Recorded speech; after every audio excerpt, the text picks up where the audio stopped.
pas du tout l'avis du gouvernement qui, lui, affirme avoir fait plus que souhaité par les enseignants grévistes. Qu'en est-il exactement?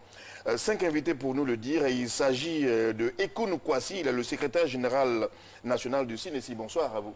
Bonsoir, monsieur. Juste auprès de vous, monsieur Kadiou Akaclaude, bonsoir. Bonsoir. Vous êtes le président de l'organisation des parents d'élèves et étudiants de Côte d'Ivoire. Ensuite, M. Bakary Koné, bonsoir. Bonsoir, monsieur. Vous êtes secrétaire permanent du Conseil consultatif de l'éducation nationale, bien entendu au ministère de l'éducation nationale, de l'enseignement technique et de la formation professionnelle. Bonsoir à vous, M. Kwame Bertoni. Vous êtes le porte-parole adjoint de la coalition du secteur éducation-formation de Côte d'Ivoire. C'est bien cela? Et nous terminons par le docteur Yao Kwaku Albert, bonsoir. Vous êtes enseignant-chercheur à l'université de Daloa et vous êtes sociologue. Merci. En tout cas, merci à vous tous, messieurs, d'être présents sur ce plateau pour nous indiquer la voie à suivre selon votre analyse de la situation. Tout de suite, je voudrais le dire, malgré le dialogue permanent et le protocole d'accord signé entre le ministère, les partenaires et les enseignants, la menace de grève demeure toujours. Qu'est-ce qui motive cela? Qu'en est le fond exactement et qu'est-ce qui est reproché à l'autorité? Pour le comprendre, nous suivons ce reportage de Chris Diomandé de Astou Touré. Grève par-ci, grève par-là, les enseignants du primaire et du secondaire annoncent les couleurs. Les raisons, la revalorisation de leur indemnité de logement, la suppression des cours de mercredi, le paiement de 500 000 francs CFA à chaque enseignant ex-contractuel au titre de leur émolument non payé de janvier à mai 2014. Surveillance non payante 500 francs par jour, suppression de l'emploi des instituteurs adjoints, intégration à la fonction publique de 97 d'entre eux, radiés en 2014 pour fait de grève. Ce sont là quelques revendications de la coalition secteur éducation-formation de Côte d'Ivoire, COSEFSI. Une coalition regroupée autour de 11 syndicats qui rassemblent le primaire, le secondaire général, le secondaire technique et professionnel. Au cours d'une assemblée générale extraordinaire tenue en décembre dans la commune de Yopougon, la COSEFSI a exigé la prise en compte de ces revendications restées sans suite lors des mouvements de grève observés l'année dernière. Selon son porte-parole, le sursis de 6 mois accordé au gouvernement pour trouver des solutions aux revendications des enseignants est arrivé à son terme. Cette énième menace intervient paradoxalement dans un contexte marqué par la mise en œuvre du programme social du gouvernement axé sur la satisfaction des besoins pressants des populations. Notez que dans le cadre de cette politique sociale, plus de 10 000 enseignants ont été recrutés et plus de 500 000 tables bancs acquis pour renforcer les capacités opérationnelles de l'école ivoirienne. En outre, un protocole d'accord vient d'être signé entre le ministère de la Construction, du Logement et de l'Urbanisme et le ministère de l'Éducation nationale, de l'enseignement technique et de la formation professionnelle afin de permettre aux personnels regroupés au sein de la mutuelle des personnels de l'éducation-formation d'accéder à la propriété immobilière. Conformément aux clauses de ce protocole d'accord, les bénéficiaires de ce projet disposent de logements à moindre coût, soit par location-vente, ou dans tous les cas sans aucun apport initial. C'est un projet qui va coûter plus de 300 milliards de francs CFA à l'État. Au titre de l'indemnisation contributive de logement, 5 000 francs restants ont été ajoutés. La prime mensuelle de logement des instituteurs s'élève désormais à 40 000 francs CFA, soit 3 585 000 francs CFA par an. En ce qui concerne la bonification indiciaire, 25% payés à la fin du mois de mars 2013. Le reliquat de 1988 à 1992 s'élève à 6,4 milliards de francs CFA selon un accord avec les syndicats. Le gouvernement devrait en exécuter le paiement en 3 tranches de 2 milliards de francs CFA payés en 2012, la deuxième tranche en 2013 et la dernière en 2014. D'autres accessoires de salaire non payés depuis 2009 ont été payés. S'agissant du secondaire, le gouvernement a payé 25% des effets financiers du reclassement avec rappel des mois de janvier et février. Plusieurs rencontres entre autorités et syndicats ont eu lieu afin de trouver une solution aux grèves des enseignants. Le gouvernement a aussi donné l'assurance que tous les enseignants ayant subi par erreur une ponction sur leur salaire pour une cause de grève seront rétablis dans leurs droits. Mais les syndicalistes restent insatisfaits. Pour eux, il y a encore des zones d'ombre, donc il faut encore revoir les clauses du contrat définies auparavant. Face au mécontentement des syndicats, l'État ivoirien se dit toujours ouvert au dialogue afin de maintenir la qualité du système éducatif, levier d'une Côte d'Ivoire nouvelle. Voilà, c'est ce que nous croyons savoir de l'affaire et puisque tous les partenaires presque sont sur ce plateau, nous allons échanger pour mieux comprendre ce qui se passe. Vous constaterez que sur ce plateau, il y a la COSEFSI qui est allée en grève, il y a le CINESI qui n'y était pas. Alors, nous allons commencer par vous, M. Kwame Bertoni, Oui. pour savoir exactement quel est le problème, sur quoi porte votre différend aujourd'hui. Ok. Déjà, avant de répondre à votre question, je voudrais, au nom de la COSEFSI et à l'endroit de tous les camarades qui nous écoutent, ici excuser l'absence de notre porte-parole, qui est au chevet en tout cas vraiment des 300 enseignants, dont Madame le ministre a bien voulu priver en tout cas vraiment de salaire. Donc il a leurs cheveux pour leur apporter toute la compassion qui est exigée en tout cas vraiment en la matière. Ceci dit, votre élément tout à l'heure a rappelé les points de revendication de Voilà, c'est ce que nous croyons savoir et nous voulons plus de Voilà. précisions avec vous qui êtes sur le plateau aujourd'hui. Voilà. Nous sommes allés en grève pour 5 points de revendication. Le premier, comme ça a été dit tout à l'heure que je m'en vais rappeler rapidement, c'est la question de la révalorisation de notre indemnité de logement. Voilà. Vous êtes sans savoir qu'aujourd'hui, pour vivre ici, en Côte d'Ivoire et même particulièrement en Abidjan, la question en tout cas vraiment du logement se pose avec acuité et le loyer connaît en tout cas vraiment une inflation telle que il était important que l'État puisse regarder dans le sens de revaloriser cette indemnité de logement. Ça, c'était le premier point. Le deuxième élément, c'est le deuxième point qui nous envoyait en grève, c'est la question de la suppression des coûts de mercredi. Voici une réforme qui, pour nous, est antinomique, qui n'a aucune, en tout cas, vraiment visée, en tout cas, vraiment normative. Donc, à juste titre, nous avions souhaité la suppression pure et simple, en tout cas, vraiment des coûts de mercredi. Le troisième point qui nous envoyait en grève, c'est le relèvement au double de toutes les primes et indemnités liées aux examens. À l'intérieur, il y a plusieurs sous-problèmes. Le premier élément, c'est que pour nous, il faut au niveau en tout cas des corrections, des feuilles. Pour l'entrée en 6e, c'est 100 francs. Nous avons demandé à ce qu'on passe de 100 francs à 200. Pour le BPC, 150. Nous avons demandé à ce qu'on passe de 150 à 300. Pour le bac, 250. Nous avons demandé à ce qu'on passe de 250 à 500. L'autre élément, c'est que lorsque, par exemple, nous corrigeons les feuilles cette année, il nous faut en tout cas vraiment l'année scolaire d'après pour que nous puissions rentrer en tout cas dans ce qui nous revient de droit. À juste titre, nous avons souhaité le retour des intendances intégrées, de telle sorte que quand nous finissons en tout cas vraiment de corriger, automatiquement notre argent nous est payé. Surtout qu'il y a des frais, en tout cas vraiment des examens qui sont payés en tout cas vraiment par les élèves. Également, l'autre élément, c'est le paiement des surveillances. Voilà, parce que jusqu'à preuve du contraire, les surveillances ne sont pas payées en Côte d'Ivoire. Donc nous avons souhaité que pour chaque surveillance, un jour 5 000, 2 jours 10 000, ainsi de suite. Donc c'est le troisième point qui nous envoie en grève. Le quatrième point, c'est l'intégration des anciens S-contractuels. Il faut rappeler à toutes fins utiles qu'en 2014, devant la pénurie d'enseignants, l'État de Côte d'Ivoire s'est vu dans l'obligation de procéder à un recrutement massif au nombre de 3 000. Et ces derniers sont rentrés en contrat avec l'État de Côte d'Ivoire et l'État leur a défini un salaire forfaitaire de 100 000. 5 mois durant, ces camarades ne seront pas payés. Ce qui va créer le résiduel de 500 000 francs que nous réclamons. Ils vont faire un mouvement dont la conséquence va être la radiation pure et simple de 91 parmi eux. Par quelle alchimie, nous ne le savons pas. Il y a un groupe parmi ces 91 qui vont intégrer en tout cas la fonction publique. 51 vont rester sur le carreau. Aujourd'hui, nous, ce que nous demandons à l'État de Côte d'Ivoire, l'ouvrier méritant salaire, les 500 000 francs en tout cas vraiment constituent en tout cas les arriérés, le résiduel, doivent être payés. L'autre élément, c'est que ceux qui sont restés sur le carreau, parce qu'ils ont donné de leur sueur, de leur temps, de leur intelligence aux enfants de Côte d'Ivoire, l'État se doit en tout cas vraiment d'être reconnaissant et pouvoir intégrer aussi à la fonction publique les 51 qui sont restés sur le carreau. Le dernier point en tout cas vraiment qui nous a envoyé en grève, c'est la question relative à la suppression de l'emploi d'instituteurs adjoints.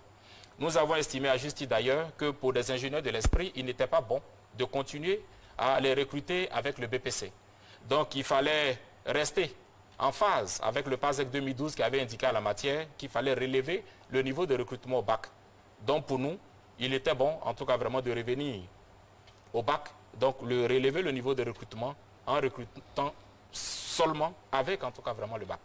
Donc voici les 5 points qui ont fait l'objet de grève concernant en tout cas vraiment la COSEFSI. Très bien, je commence délibérément par vous, les enseignants, pour que vous nous dites exactement ce qu'il y a, parce qu'il y a aussi le CINESI. Vous êtes aussi enseignant, pourquoi, entre guillemets, vous ne vous êtes pas senti concerné par la grève? Merci beaucoup. Le CINESI, effectivement, ne s'est pas senti cette année concerné par la grève. justement parce que nous estimons que tant que le dialogue n'est pas rompu avec l'administration, nous n'allons pas aller à la grève. Et nous estimons aussi qu'il y a un certain nombre de facteurs qu'il faut prendre en compte avant d'aller en grève. Il y a 3 facteurs essentiellement. L'opinion nationale dit quoi de la grève que nous voulons mener? Quelle est l'opinion, l'avis de nos militants sur la grève que nous voulons mener? Et le contexte sociopolitique, est-ce qu'il s'y prête à la grève? Le CNDC a estimé que tous ces facteurs ne sont pas réunis. Il ne faille pas engager une grève, surtout que nous sommes en constant dialogue avec l'autorité de l'éducation nationale. Voici les raisons qui ont estimé que pour l'heure, le CNDC, en cette année 2020, n'a pas de raison d'amener ces éléments à un arrêt de travail. D'accord. Naturellement, M. Bakary Koné, secrétaire permanent du Conseil consultatif de l'éducation nationale, c'est à vous que je vais maintenant poser la question, après avoir entendu les enseignants. Oui. Alors, quel est le problème à votre niveau? Pourquoi est-ce que vous considérez que certaines choses... Où se trouve le différent entre vous et ces enseignants grévistes? Bon, je voudrais, avec votre permission, vous nous l'avez dit en off, je voudrais quand même revenir sur un postulat, ce que je peux considérer comme un postulat. Je ne pense pas que le débat que nous allons mener soit l'occasion de discuter encore des revendications, ce que nous avons fait l'année dernière, parce que je rappelle que toutes les revendications dont il est question ont été discutées abondamment à Abidjan et à Grand Bassam l'année dernière. Et donc, ce n'étaient pas les seules revendications. Et donc, il faut bien situer le contexte avant de nous engager à cela. Pour revenir à votre question, je pense que il y a un acteur majeur aussi dans cette affaire qui n'est pas autour de cette table. C'est le ministère de la fonction publique. Parce que nous sommes le ministère employeur, mais tout ce que nous avons eu à aborder comme discussion, nous étions partie prenante avec le ministère de la fonction publique. Et donc, venir là et reposer le problème comme si j'avais un mandat pour venir discuter du bien fondé de telle ou telle revendication, je pense que ce n'est pas mon rôle ici. Mais en tant que citoyen, en tant qu'observateur, par rapport à la position que j'aide au ministère, je peux donner un avis. Et donc, tout ce que M. Bertoni a avancé comme revendication, il y a certaines de ces revendications, surtout d'ordre pédagogique et d'ordre administratif, ces revendications ont été analysées. Certaines ont eu, n'est-ce pas, le gouvernement a fait droit à certaines de ces revendications, mais il demeure que la revendication fondamentale qui est d'ordre financier, eh bien, n'est pas du ressort du ministère de la fonction de l'éducation nationale ni de la fonction publique. Mais le dialogue n'est pas fermé. Les discussions continuent. Et c'est pour ça qu'on est bien obligé de se poser la question de savoir pourquoi, tant qu'un processus est ouvert et n'est pas fermé par une des parties, par exemple l'État, pourquoi on va à la grève? C'est une question. C'est une question que je voudrais laisser plutôt M. Kwame Bertoni répondre à cette question-là, pour que vous compreniez très bien pourquoi vous ne parlez pas le même langage. Ok. Bon, évidemment, on ne peut pas parler le même langage. Pour la cause FC, pour nous, je l'ai rappelé tout à l'heure, c'est 5 points de revendication. Et jusqu'au jour d'aujourd'hui, ces 5 points de revendication n'ont pas encore trouvé solution. Principalement, la question, en tout cas, vraiment de la révalorisation de l'indemnité de logement, parce que je le rappelle, c'est notre revendication principale. Cette question aussi, jusqu'à preuve du contraire, n'a toujours pas eu de solution. Donc, à juste titre, je souhaiterais faire un peu la genèse rapidement, si vous le permettez, pour que les Ivoiriens comprennent bien ce qui se passe. La cause FC, tout le monde s'en souvient, a observé plus de 2 mois de grève. Autour, en tout cas, de ces 5 points de revendication que j'ai soulevés tout à l'heure. Après cela, d'abord, nous sommes allés étape à étape. Avec la tutelle, on n'a pas pu avoir de point d'accord. Ensuite, la fonction publique, on n'a pu avoir en tout cas vraiment de point d'accord. Nous nous sommes retrouvés le 5 avril 2019 à une rencontre organisée par le Premier ministre. À cette rencontre-là, Monsieur le Premier ministre a indiqué qu'il était important pour nous, structures syndicales, de retourner vers nos ministères techniques pour poursuivre les discussions. Et que fin avril, il nous rappellerait pour apporter en tout cas vraiment des excuses de solutions aux différentes revendications. Suite à cela, nous nous sommes retrouvés à Bassam du 10 au 14 avril. Nous avons motivé nos revendications. Nous sommes revenus sur différents éléments. Après Bassam, nous sommes venus parachever ces discussions-là au CNMS, ici même à Cocody. Et là, c'était du 18 au 23 avril. Toutes ces discussions ont été sanctionnées par un rapport de synthèse. Un rapport de synthèse qui a été déposé sur la table du Premier ministre. Donc c'était là le dernier palier. 3 mois après, nous ne voyons rien venir, nous avons fait des relances. 6 mois après, nous ne voyons rien venir, nous avons fait encore des relances.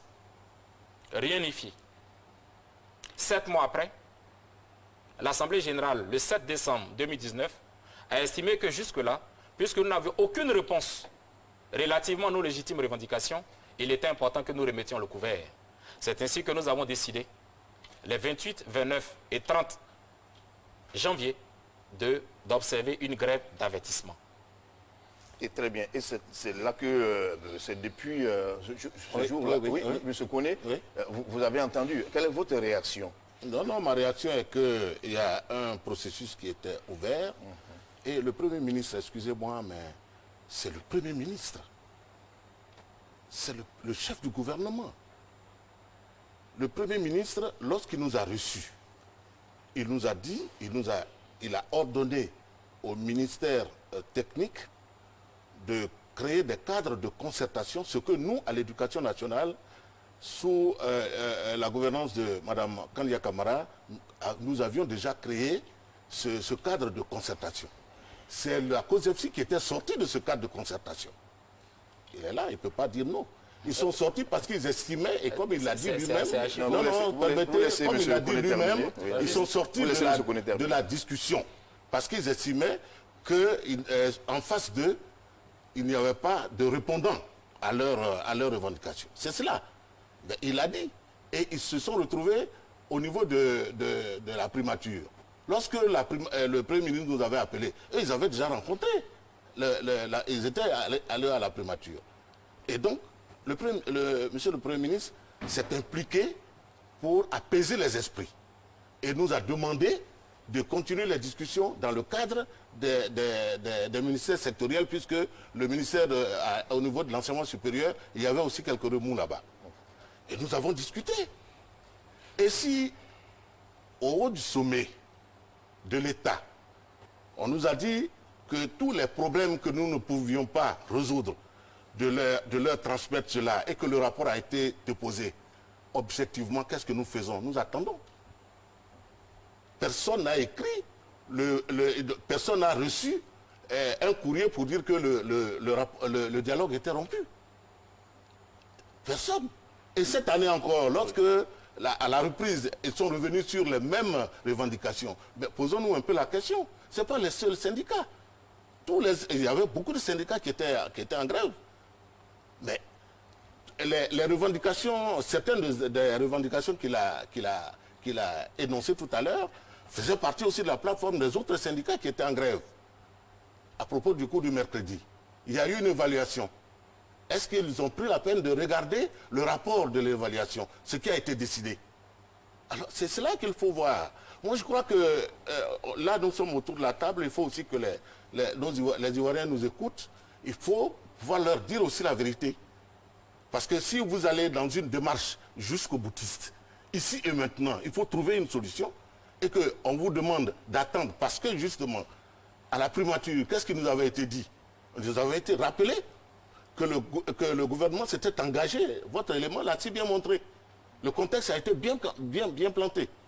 Le gouvernement s'était engagé à payer 249 milliards sur 5 ans.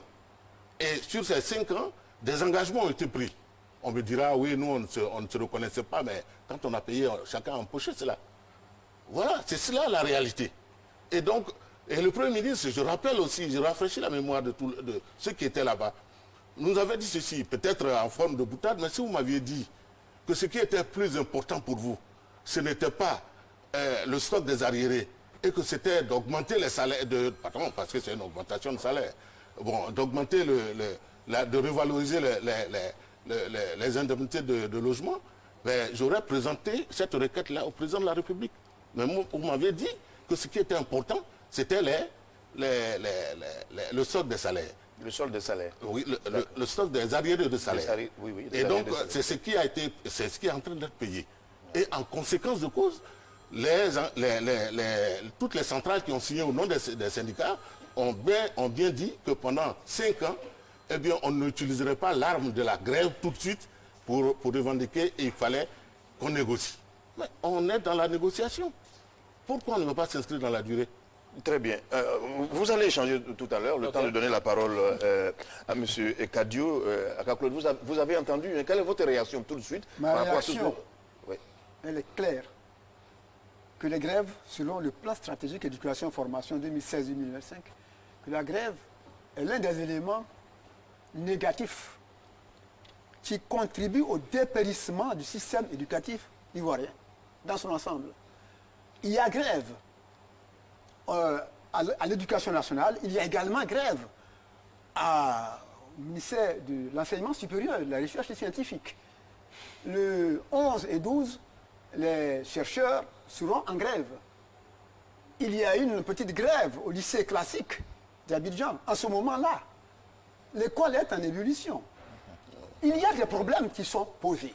Je pense qu'il faut régler les problèmes. Parce que quand j'entends Bertoni parler et que j'entends le collègue parler, mais je crois qu'il y a une cacophonie. Il faut qu'ils accordent leur violon pour régler les problèmes, pour que les enfants de Côte d'Ivoire puissent bénéficier du savoir. Moi, c'est ma réaction. Ça. À votre avis, qu'est-ce qui n'a pas été dit, vous dites qu'il faut dire la vérité? Qu'est-ce qui n'a pas été dit quand vous écoutez tout le monde? Quand j'écoute tout le monde, ce qui est le point focal, c'est l'indemnité contributive au logement. C'est sur ça qu'il y a problème. Sinon, tous les autres problèmes administratifs et autres ont commencé à être effectivement réglés. Oui. Il a soulevé les problèmes de correction et tout ça. J'ai fait un encart pour dire qu'au Burkina Faso, il paye 500 francs. Il y a une intendance. Dès que l'examen est fini, l'argent est remis à chaque enseignant et puis on s'en va. Mais chez nous, pour réclamer cela, parfois il faut aller à la grève. Non, il faut aller à la grève. Alors, il y a quelque chose qui ne va pas. Il faut qu'on soit clair dans ce qu'on fait. Docteur Yao Kwaku, vous regardez, je n'ai pas envie de dire de loin, mais vous êtes enseignant aussi, même si vous êtes sociologue. Quelle est votre réaction sur tout ce qui vient d'être dit? Merci bien. On a l'impression que c'est un ping-pong qui se joue. Il y a des problèmes qui sont posés. Le problème que posent les instituteurs en termes de logement, c'est le problème que pose chaque Ivoirien aujourd'hui en Côte d'Ivoire. Tous les Ivoiriens ont du mal à se loger. Donc ce problème n'est pas spécifique aux enseignants. C'est un problème national. Parce que les problèmes de logement en Côte d'Ivoire se posent avec acuité. Et donc si une corporation s'organise et revendique une revalorisation de leurs conditions pour qu'on puisse les aider à avoir un logement décent, moi je pense qu'on devait écouter avec une oreille attentive ces enseignants. Parce que prenez le cas de quelqu'un qui est à Abidjan et qui a une petite indemnité de logement. Il fait comment pour se loger en tant qu'instituteur? Celui de l'intérieur, plus ou moins, s'en sort, mais les instituteurs sont aussi à Abidjan. Ils sont aussi dans des grandes villes où on constate que le coût du logement a évolué. Quand vous prenez la loi sur la caution, une loi qui a été sortie, mais dont l'application est difficile jusque-là. Tous ceux qui bâtissent des maisons aujourd'hui continuent de prendre des cautions. L'enseignant qui a une indemnité de, je prends un exemple de 40 000 francs, il faut comment vous payer une caution de maison de 100 000 multiplié par 6 pour pouvoir se loger décemment? Voici la question. C'est un réel problème qui n'est pas à l'apanage uniquement des instituteurs. Le problème de logement se pose. Et je pense que si une corporation arrive à son niveau à s'organiser en vue de revendiquer un mieux-être ou des moyens pour pouvoir se loger décemment, on devait quand même prendre le soin dans le des cadre bien exécutifs. précis, celui que nous sommes en train de débattre, vous pensez que le problème n'est pas traité comme il faut? Dans l'élément qui est passé tout à l'heure au début, les enseignants ont posé un problème de revalorisation de l'indemnité de logement. Et la réponse qui est donnée, c'est une promotion immobilière. La réflexion que moi je fais, quand on va faire la promotion immobilière, elle va se réaliser où? Elle va se réaliser à Abidjan et donc tous les instituteurs viendront loger à Abidjan pour aller enseigner. Non, non, il faut vous informer sur... Comment cela va se faire concrètement? Vous répondrez tout à l'heure. Comment cela va se faire concrètement? Moi, je pose un problème de revalorisation de ma prime de logement. Et comme réponse, on me dit, nous allons vous offrir des logements sociaux. Le programme des logements sociaux, on sait ce qui s'est passé pour la Côte d'Ivoire. On a des programmes de logements sociaux, mais jusque-là, on regarde de loin ces programmes. Il y a des réelles difficultés dans le secteur du logement. Alors, M. Ekoun, vous êtes enseignant, vous aussi. J'ai envie de dire une question que tout le monde se pose certainement, que vous êtes enseignant. Est-ce que les bénéfices de cette grève ne vous profiteraient pas à vous aussi pour que vous vous opposiez à cela? Non, nous ne nous opposons pas à une grève. Mais retenez qu'il n'y a pas que la grève qui est la seule méthode de revendication. Nous sommes en pleine négociation avec le Conseil consultatif. C'est la nouvelle doléance que nous avons posée. Nous estimons que pour l'heure, vu les circonstances, nous n'allons pas adopter la grève comme méthode de lutte, mais nous allons adopter nos stratégies qui est pour l'heure le dialogue. Et c'est ce que nous faisons. Quant aux indemnités de logement, l'année dernière, nous sommes allés en arrêt de travail pour 3 jours sur la question. Mais il ne faut pas mélanger les choses. L'enseignant est ce seul fonctionnaire dont le boulot commence à la maison et s'achève à la maison. Donc il ne faut pas généraliser la question de logement comme nous le posons. Nous disons que nous avons besoin d'un bureau dans notre maison et donc nous avons besoin d'un minimum pour se loger décemment pour pouvoir vraiment aller à une éducation de qualité. Donc nous revendiquons, mais seulement nous disons que pour l'heure, il faut éviter. Pour l'heure. En cette année 2020, nous avons estimé que nos camarades sur le terrain ne sont pas partants pour un arrêt de travail. Ils nous ont conseillé plutôt d'autres méthodes de lutte. Vu l'opinion, aujourd'hui même quand tu t'adresses à l'opinion, quand l'éducation est en grève, ils ne sont pas surpris. C'est le contraire qui surprend l'opinion nationale aujourd'hui. Le contexte sociopolitique actuel, est-ce qu'il s'y prête? Parce que très vite, ils ont tendance à confondre nos actions, qui sont bien fondées, à un soutien, à un quelconque groupement politique. Et donc tout est noyé. C'est pour cela que le CDC a estimé que pour l'année 2020, il faille utiliser d'autres stratégies que la grève, dont les conséquences aussi sont souvent difficiles à gérer. D'accord. Monsieur Koné, je voudrais faire juste, avec votre permission, bien sûr, deux petites observations. Oui, allez-y. La première petite observation, c'est que je voulais rebondir par rapport à ce que le docteur Yaoukokou a dit tout à l'heure, pour faire observer ceci, que dans ma position de secrétaire permanent, j'écoute, je rends visite à tous les syndicats. Et il y a 48 heures, un groupement de syndicats composé de 42 syndicats, c'est une plateforme, et entre autres préoccupations, ce groupement nous a dit, à notre sein, il n'y a pas d'enseignants. Nous n'avons pas de syndicat d'enseignants. Mais nous avons estimé que par rapport au leadership de votre patron ici, puisque nous sommes signataires de la plateforme, du protocole de la trêve sociale, portant trêve sociale, nous venons pour que vous puissiez intercéder auprès de nos patrons à nous, parce que nous, on n'a pas d'indemnité de logement.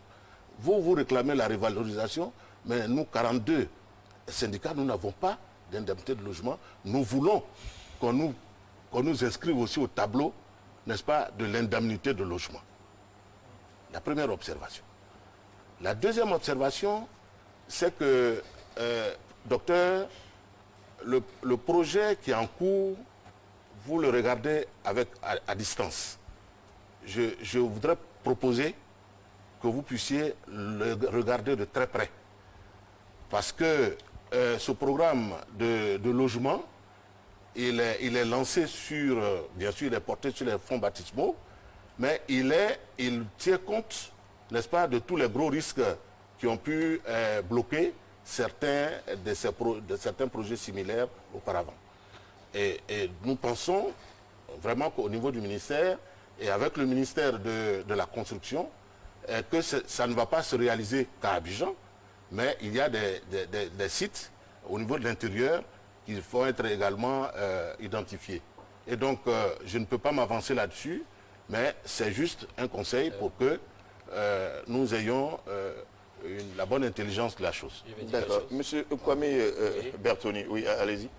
Ok, très rapidement, je pense que monsieur l'SPCCN a dit beaucoup de choses sur lesquelles je voudrais rapidement revenir et puis terminer sur la question de la promotion immobilière. Dans cette dit, il a trop vite fait de diaboliser en tout cas vraiment la cause FC. Mais il faut faire attention. Il faut faire attention. Faisons attention Nous avons demandé, nous avons présenté 5 points de revendication et principalement la question en tout cas vraiment de la réévaluation de notre indemnité de logement. Tout à l'heure, j'ai parlé des différentes étapes que nous avons franchies. Nous avons donné toute la latitude au gouvernement d'apporter en tout cas vraiment des solutions. Quand nous avons discuté, le dernier pan, le dernier rempart, c'était le Premier ministre. Et nous avons donné, quand nous sommes allés en AG, là j'avais donné un sursis de 3 mois. 3 mois, nous sommes allés à 6 mois. 6 mois, nous sommes à 9 mois. Après 9 mois, allons-nous nous dire que nous sommes des jusqu'au boutistes? Non. Non, ce n'est pas juste. Ce n'est pas juste. On a fait preuve de beaucoup de patience. Et c'est parce qu'on n'a rien vu venir que nous avons remis en tout cas vraiment le couvert. Rapidement également... Sur ce point, excusez-moi de revenir, Monsieur Koné vous dit que les négociations continuent. Mais et que vous vous êtes arrêté chemin Les négociations continuent avec qui? Pas avec vous. Avec qui? On a franchi différentes étapes. Si délibérément vous-même vous avez décidé d'arrêter ça aussi, il a dit. Vous savez, monsieur Lancinet, voilà pourquoi il faut recadrer les choses. Tout à l'heure, je me suis fait fort de rappeler les différentes étapes. Nous avons très bien entendu cela. Quand nous discutons, première étape, c'est le ministère technique, la tutelle. Deuxième étape, fonction publique. Troisième étape, c'est la primature, le Premier ministre. Oui, cela est bien entendu, mais en votre présence, tout à l'heure, il a aussi dit que vous avez arrêté. Promesse nous avait été faite, normalement, à la rencontre en tout cas du 5 avril, que fin avril, on nous rappellerait pour donner en tout cas vraiment des réponses aux différentes en tout cas, revendications. Rien n'a été fait. Le rapport de synthèse a été déposé jusqu'au jour d'aujourd'hui, rien n'a été fait. Donc on ne vient pas nous dire ici, dans une optique de vouloir forcément diaboliser en tout cas la cause FC, que c'est nous qui voulons jouer les jusqu'au boutistes, nous ne voulons rien entendre. Vous savez, la difficulté avec ce ministère, c'est de ne pas appeler un chat et de refuser à chaque fois les discussions véritables. Et c'est pour ça que nous en sommes là. Vous pensez que, c'est dit, ce groupement, ce conglomérat, en tout cas vraiment des syndicats, nous n'avons rien à faire, ou bien chaque matin quand nous rêvons, non, personne n'a dit cela. Projet, c'est les grèves. Non, mais à l'entendre parler, c'est ça, c'est ça qui s'agit. Non, mais je n'ai pas terminé. Non, je ne vous laisse pas dire ça non plus, parce que nous avons beaucoup de respect pour vous tous, c'est pourquoi nous avons appelé. Mais ce que nous voulons dire, et vous avez bien entendu, moi-même j'aurais compris personnellement qu'il y avait peut-être un deadline qui n'a pas été respecté, qui n'est pas été respecté, et c'est pour cela que vous avez tout arrêté. Mais je ne vois pas cela. Oui, mais c'est ce que j'étais en train de dire. Voilà, c'est pour ça. Nous étions à un dernier palier. Le dernier palier pour nous, c'était le Premier ministre. C'est lui qui devait nous apporter maintenant des réponses. C'est pour cette raison que le 5 avril, quand le Premier ministre a demandé à ce que nous retournions vers les ministères techniques, là-bas, nous avions dit non. Parce que pour nous, le problème était maintenant au niveau du Premier ministre. Il n'était plus question de retourner vers les ministères techniques. Mais quand il nous a fait comprendre que vous partez pour les échanges, mais il y aura mes représentants qui seront présents au cours de ces différents échanges. C'est pour cette raison que nous avons accepté d'aller à Bassam du 10 au 14. Quand nous avons fini, nous sommes venus parachever, je l'ai indiqué tout à l'heure, sommes venus parachever ces discussions-là du 18 au 23 avril. Et toutes ces discussions ont été sanctionnées par un rapport de synthèse qui a été déposé sur la table du Premier ministre. Voyons cela, quand nous sommes allés en AG, on dit ok, on va lever le pied, on va donner 3 mois de sursis, en tout cas vraiment au gouvernement, pour voir si des esquisses de solutions verront le jour. 3 mois, on n'a rien vu venir. Nous avons fait des relances, c'est-à-dire nous avons fait des demandes d'audience adressées au Premier ministre. Rien n'a été fait. 6 mois après, nous avons fait encore des relances. Rien n'a été fait. Jusqu'à 9 mois, venez nous dire en tout cas vraiment que nous sommes des jusqu'au boutistes. Vraiment, c'est une injure en tout cas vraiment qu'on nous fait. Donc rapidement, je veux intervenir, je suis en train d'intervenir. Il a parlé aussi en tout cas des cours de mercredi où il a dit qu'il y a une évaluation, etc. Il faut rectifier rapidement quelque chose. D'abord, cette évaluation des cours de mercredi, pour nous, cause FC, on s'y est opposé. Pourquoi? Parce que le ministère ne peut pas être en même temps celui en tout cas qui initie une réforme et en même temps c'est le même ministère qui évalue. Non, le ministère ne peut pas juger arbitre à la fois. Je suis désolé. Mais sur ce point, je souhaiterais quand même... Je suis quand même désolé. Sur la question. Mais il y a un élément important aussi, j'ai voulu terminer dessus rapidement. Pour mieux comprendre le chemin faisant. Sur la question, juste une information que je vais donner d'abord et je reviens sur la question. Le ministre de la fonction publique a donné un courrier à la COSEPSI après le dépôt du préavis de grève. Est-ce que ce courrier a été porté à la connaissance des responsables qu'ils sont? Parce que tout ce qu'il a dit là, le ministre de la fonction publique a relevé tous les dysfonctionnements au niveau des procédures et a précisé que cette grève-là était illégale. Ça a été, le courrier est là, je peux vous le donner à titre d'information. Voilà. À titre d'information. Juste cela. Bon, alors donc. Terminez-vous, je le temps de répondre. Voilà. Bon, le courrier est là. Et donc, vous me rappelez maintenant la question? Alors non, vous l'avez bien entendu, vous l'avez bien entendu, il continue de vous dire que des revendications, il n'y a personne avec qui discuter depuis un moment, puisque ils n'ont pas arrêté. Ils n'ont pas arrêté, mais cette année, avant même de déclencher cette grève-là, est-ce que le ministre tutelle, c'est-à-dire Mme Kania Kamara, ne les a pas reçus? Nous les avons reçus. Mais une chose, vous savez, je m'excuse si il a pris l'expression jusqu'au boutiste. C'est-à-dire, dans mon esprit, c'est que vous allez discuter avec l'État et vous voulez à tout prix que la revendication soit, que l'État s'aligne sur votre revendication. C'est ce que j'appelle le jusqu'au boutisme, si je mets ça entre guillemets. Qu'il m'excuse si cela l'a froissé, mais j'observe simplement que tant que ce n'est pas peut-être le Premier ministre, personne d'autre ne peut apporter ne serait-ce qu'un début de solution à leurs préoccupations. Sinon, toutes les revendications ont été discutées à Grand Bassam. D'accord. Vous allez sur le point suivant. Le point suivant, c'est la question du logement. Il a dit tout à l'heure que est-ce qu'on n'a pas été reçu? Oui, on a été effectivement reçu par Madame le ministre. Mais en lieu et place de la révalorisation de notre indemnité de logement, on nous a proposé, sinon on nous a imposé une promotion immobilière. Parce que c'est de ça qu'il s'agit. Ce n'est plus une proposition, c'est une imposition. Parce que dès l'instant où c'est une proposition, ça veut dire que nous avons le droit de ne pas être d'accord. Mais dès l'instant où on dit qu'on n'est pas d'accord, c'est ça qui justifie cette grève. Mais lorsque cette grève-là déjà, vous la fustigez, ça veut dire que déjà, pour vous, ce n'est plus une proposition. Ça devait être maintenant une imposition. Maintenant, rapidement. Il faut qu'on soit clair. Et tous les Ivoiriens, en tout cas, vraiment nous écoutent. La revendication majeure de la cause FC, c'est la révalorisation de notre indemnité de logement. La question de la promotion immobilière ne saurait être une réponse à la question de la révalorisation de notre indemnité de logement, parce que la promotion immobilière a un caractère facultatif. Je m'y plais, j'y adhère. Je ne m'y plais pas, je n'y adhère pas. Un autre exemple même, on initie une promotion immobilière. Il se trouve que quand on parle de promotion immobilière, il y a des critères d'éligibilité. Vous prenez quelqu'un, par exemple, qui a 5 ans d'aller à la retraite. Vous êtes sûr et certain qu'il pourra souscrire à cette promotion immobilière? Je n'y crois pas. Donc c'est sûr et certain qu'il y a certains qui resteront sur le carreau. Voici pourquoi nous demandons, purement et simplement, qu'on augmente notre indemnité de logement et qu'on laisse l'opportunité à chaque enseignant de souscrire, s'il le souhaite, à une promotion immobilière. C'est de ça qu'il s'agit. D'accord. Le Sinessi sur ces points-là. Permettez que je revienne parce que je suis surpris des propos que j'entends, l'amalgame qui se fait entre la promotion immobilière proposée par Madame la ministre aux enseignants et l'indemnité de logement. Nulle part dans nos rencontres, nous avons posé la question à notre première rencontre à Madame la ministre. Est-ce que c'était une réponse à notre revendication sur l'indemnité de logement? Elle a dit non. L'indemnité, le programme de logement concerne 60 000 logements. Il y a plus de 150 000 enseignants. Donc elle a dit que ce n'est pas une réponse. Mais le syndicaliste que je suis, même si on me dit que c'est une réponse, mais on veut m'aider à avoir mon propre toit demain. Mais je me mets dans mon propre toit. Cela ne m'empêche pas demain, comme j'ai mon toit, de poursuivre la revendication pour l'indemnité de logement. Pour moi, ce n'est pas une réponse. Et on n'a pas vu dans nos rencontres une seule réponse nous disant que ça vient remplacer l'indemnité de logement. Ça, c'est une revendication qui demeure.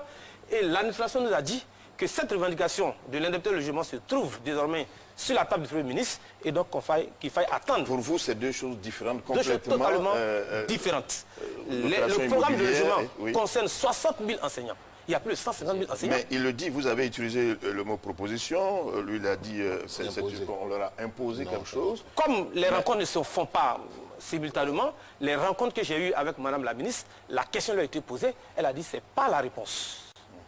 C'était même pas obligatoire le programme de logement. Ça concerne uniquement 60 000 logements. Allez-y. S'il y a 150 000 et qu'il y a 60 000, il y a un déséquilibre qui se dessine et c'est clair. Donc le problème d'indemnité contributive au logement va toujours demeurer. Donc il faut le régler. Oui, mais est-ce que le Premier ministre... Il faut régler le problème d'indemnité contributive au logement. Parce que je dis cela, pour avoir les 40 000 dont on parle aujourd'hui, j'ai été témoin majeur de ce problème-là. Le ministre Amané Michel, c'était au temps du ministre Amané Michel, et les syndicalistes étaient à couteau tiré. Personne ne voulait voir l'autre. Il a fallu nous, organisation de parents d'élèves, nous interposer. Le ministre proposait un séminaire à Bassam pour pouvoir permettre de parler, de discuter et d'échanger, de trouver la solution. Les enseignants ont refusé d'y aller. Nous avons tout fait. Nous avons obtenu le séminaire à Bassam. C'est là qu'on a pu obtenir l'indemnité contributive au logement. Les enseignants voulaient 40 000, le gouvernement voulait 30 000. Et sur ces 30 000 qui sont restés, ils ont payé effectivement les 30 000. Et les 10 000 qui sont restés ont fait objet de plusieurs grèves avant qu'on les paye. Vous comprenez? Donc quand les problèmes se posent, il faut les régler, parce qu'après ça s'accumule, on les déplace, mais quand vous déplacez un problème, ça vous rattrape toujours. Oui, vous le pensez que les problèmes sont déplacés, docteur Yaou? Quand j'entends les différents représentants des syndicats et le représentant du ministère, ce sont des choses différentes qui se posent. On pose un problème. Ça veut dire que l'analyse que je fais, c'est que le problème principal de la cause FC, qui a fait que la cause FC est rentrée en grève, n'est pas encore débattu. N'est pas encore touché du doigt. Eux, ils parlent d'indemnité des logements. Et dans les discussions, on propose une mesure sur des logements. Donc, la situation qui les préoccupe n'est pas encore prise en compte. Et à entendre dire leurs représentants, c'est le point clé de leurs revendications, c'est le point clé des enseignants. Il y a une chose qu'on ignore, c'est le mot enseignant. Des gens qui valorisent le contenu des diplômes, de la formation et de la compétence qu'on donne à nos enfants. De quelles compétences voulons-nous? Parce que tel que les choses se passent, et on va arriver à un moment où l'enseignant va aller en classe et le savoir qu'il va dispenser sera dilué. S'il n'est pas dans les conditions idoines pour dispenser ce savoir. Le représentant de la CDC disait que de tous les travailleurs, celui qui va au travail et qui revient à la maison avec son travail, c'est l'enseignant. Avant d'aller au cours, il faut qu'il le prépare. Une fois qu'il va au cours, qu'il revient, il faut qu'il fasse les corrections. Si vous n'êtes pas dans un logement décent, comment vous faites pour faire ça? Et comment est-ce que vous pourrez être reposé correctement pour pouvoir donner le meilleur de vous-même aux enfants que vous formez, pour qu'ils aient la compétence demain pour la relève de la nation? En tout cas, le problème se pose et j'ai bien envie maintenant que nous abordons le deuxième tour. Qu'est-ce qui n'a pas marché? Ce qui n'a pas marché, et effectivement nous allons aborder cela, oui.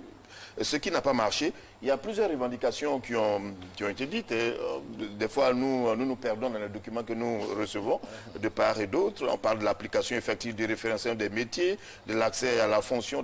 On va aborder ces éléments point par point pour comprendre exactement ce qui n'a pas marché jusqu'à présent. Et on reviendra à vous, c'est sûr. Prenons le premier point. L'application effective du référentiel des métiers de l'administration préscolaire. Est-ce que, jusqu'à présent, sur ce point, il y a encore des discussions ou bien vous vous êtes entendu? Bon, ce n'était pas un point, en tout cas, vraiment, de revendication de la cause FC. D'accord. Voilà, c'était un point de revendication plutôt de l'ISFC, qui regroupe essentiellement les syndicats du primaire. D'accord. Donc, quand nous nous retrouvons autour de la table de discussion, nous soutenons le projet, mais ça ne faisait pas l'objet, en tout cas, vraiment, d'un point de revendication nous concernant. Oui, effectivement, l'application effective du référentiel des métiers de l'administration scolaire était l'une des préoccupations du CINESI.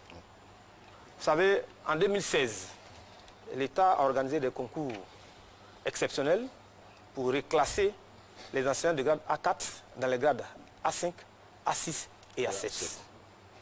Nous avons estimé que ces nouveaux emplois, donc ces inspecteurs désormais, inspecteur hygiène, inspecteur général de l'éducation nationale, inspecteur en chef, inspecteur pédagogique principal, voici des inspecteurs généraux qui étaient toujours dans les salles de classe. On a estimé que ce n'était pas normal et qu'il y a un référentiel des métiers justement qui est conçu par le ministère lui-même qu'il faille appliquer ce référentiel des métiers. Ces grades A5, A6 et A7 ont pour mission l'encadrement. Nous avons posé le problème. Dieu merci. C'est vrai qu'on nous a promis de recruter un homme qui n'est pas suffisant. On souhaite que l'année prochaine, ça puisse augmenter. Non, le principe est Mais acquis. le principe est acquis. Il y a eu un concours qui a été organisé cette année pour recruter au moins 900. Nous l'avons salué, mais nous souhaitons que l'année prochaine, ça puisse continuer pour qu'on puisse recruter tous ces inspecteurs de garde A5, A6 et A7. Donc, c'est une avancée pour le CINESI parce que c'était l'une de nos préoccupations. D'accord. Oui, monsieur Oui, Kone. oui, pour le principe est acquis. On peut considérer ce point. J'ai envie de dire comme que c'est point. un des points sur lesquels vous êtes finalement entendu. Pour une fois, vous semblez d'accord. Il y a plusieurs points. Hein. Oui, bien sûr qu'il y a plusieurs points.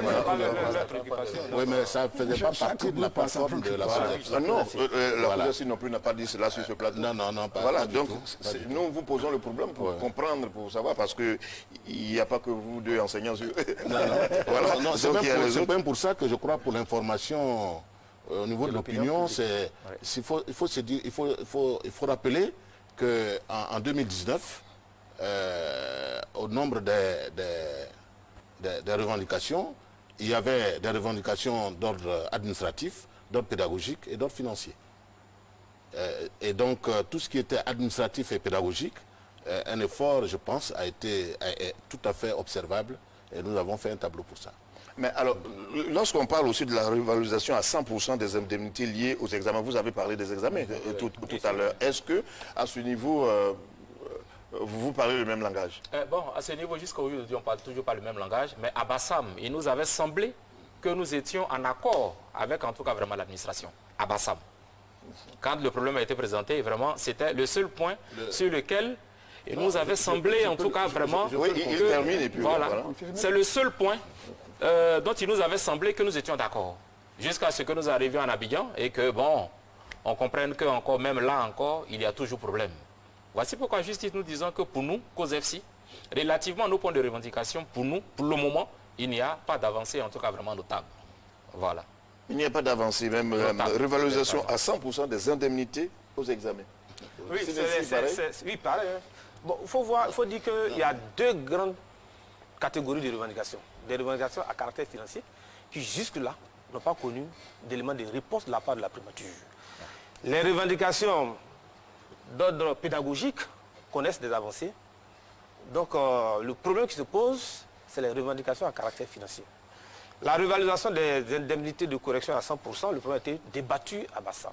Le CNESI en partant a fait une simulation d'une revalorisation de 50%. Nous avons eu des chiffres de la DECO et nous avons déposé toute cette documentation auprès de l'administration. L'indemnité de logement. Avant de parler de cela, vous avez déposé et vous avez satisfaction? Non, pas du tout.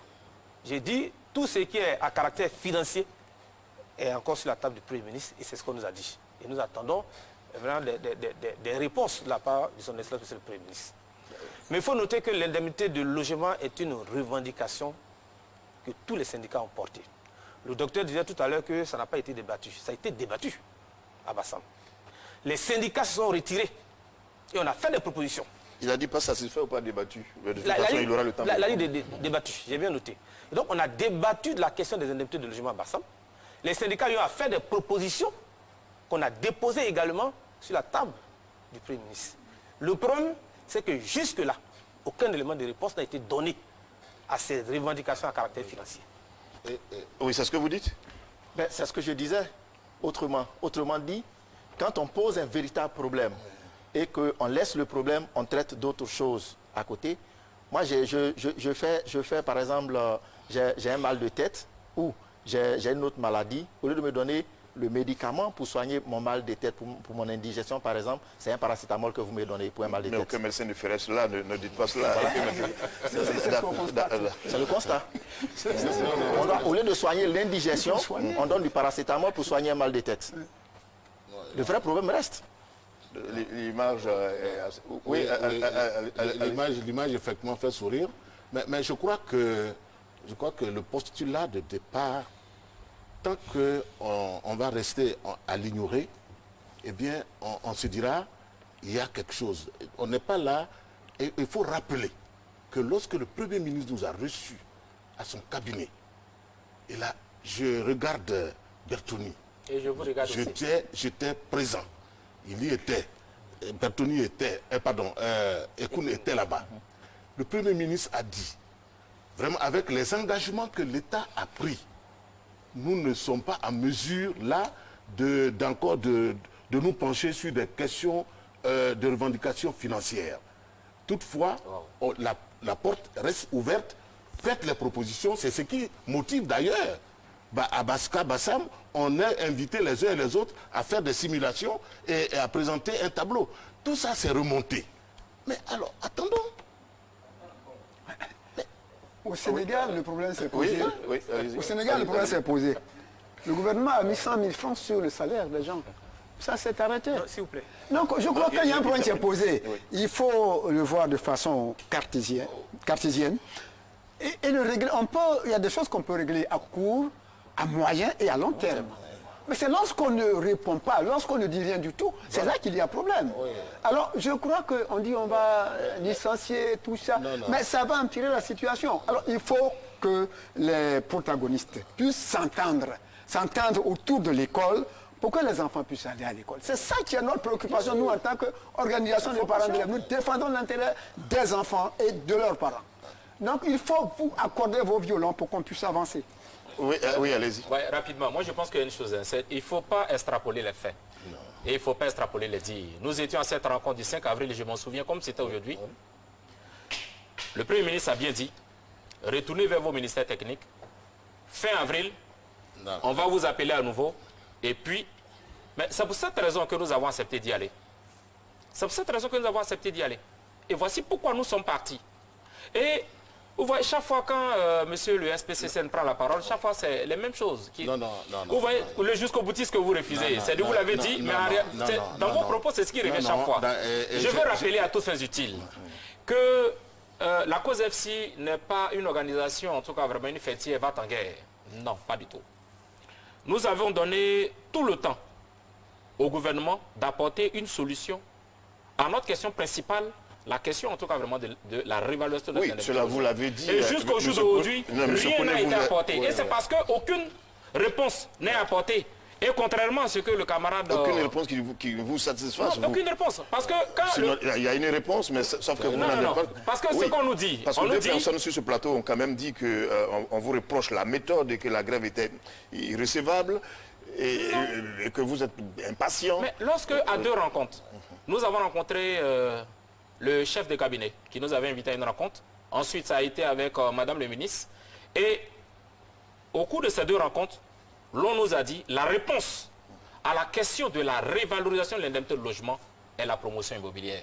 Je suis fort étonné qu'aujourd'hui, on vient nous dire sur ce plateau-là que ce n'était pas la réponse qui a été donnée. Mais c'est vous qui étiez présent à cette réunion. C'est un autre enseignant qui vous dit cela, mais nous n'étions pas là.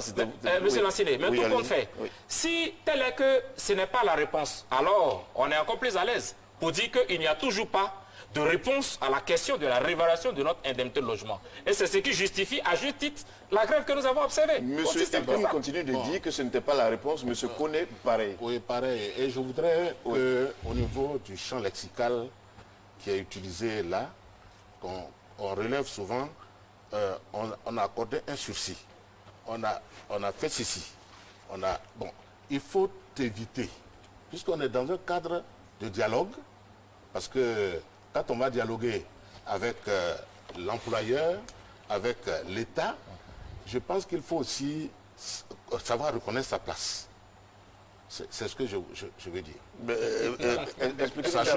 Sachons reconnaître notre place, parce que, parce que, voyez-vous, du point de vue du langage, il y a certains éléments de langage qui gênent et qui peuvent même obstruer le champ, n'est-ce pas, de la négociation. Parce que je me dis, ce n'est pas à une formation syndicale. Nous avons plus d'une centaine de syndicats au niveau de l'éducation nationale. Une plateforme de 12 ou 15 syndicats juste peu. Et par rapport à un État, il faut éviter on n'est pas légal de l'État. Oui. On n'est pas légal de l'État. Ça est c'est le discours. Hein. Je ne fais que faire un décryptage. Hein. C'est pour ça que ça peut gêner. Mais on a vraiment envie de mieux comprendre. Ça peut gêner. Parce que vous n'avez pas tout dit. J'ai envie de dire que vous êtes arrêté chemin faisant. Quand on n'est pas légal de l'État, est-ce que revendiquer ou dire nous avons un besoin, cela pose problème? Non. Dans le développement, il y a, du point de vue du lexique, il y a des mots qui reviennent souvent et qui vous mettent dans une posture qui n'est pas forcément celle qui est souhaitée. Ça, c'est le côté un peu CCN que je voudrais... J'ai envie de dire quelque chose. Oui, allez-y. Quand vous prenez l'article 17 de notre Constitution, les gens peuvent le vérifier, l'article 17 autorise la grève.